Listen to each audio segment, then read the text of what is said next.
મુખ્યમંત્રી નાયબ સિંહ સૈનીએ લાડવામાં જનસભા યોજી લોકોની ફરિયાદ સાંભળી। હરિયાણાના મુખ્યમંત્રી નાયબ સિંહ સૈનીએ પોતાના વિધાનસભા મત વિસ્તાર લાડવાની મુલાકાત લીધી હતી। આ મુલાકાત દરમિયાન તેમણે જનસંવાદ કાર્યક્રમ અંતર્ગત સામાન્ય નાગરિકો સાથે સીધો સંપર્ક સ્થાપિત કર્યો હતો અને તેમની ફરિયાદો તથા સમસ્યાઓ સાંભળી હતી। આ જન સુનાવણી કાર્યક્રમમાં અંદાજે 200 જેટલા નાગરિકો પોતાની રજૂઆતો લઈ અને ઉપસ્થિત રહ્યા હતા।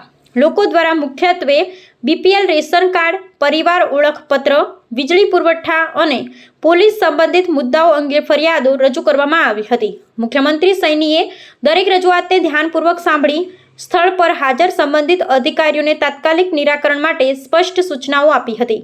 આ પ્રસંગે જનતાને સંબોધતા મુખ્યમંત્રીએ ભારપૂર્વક જણાવ્યું હતું કે નાગરિકોની પ્રત્યેક સમસ્યાઓનું નિરાકરણ લાવવાની જવાબદારી સરકારની છે। તેમણે ખાતરી આપી હતી કે મુખ્યમંત્રી નિવાસના દ્વાર જનતા માટે 24 કલાક ખુલ્લા છે।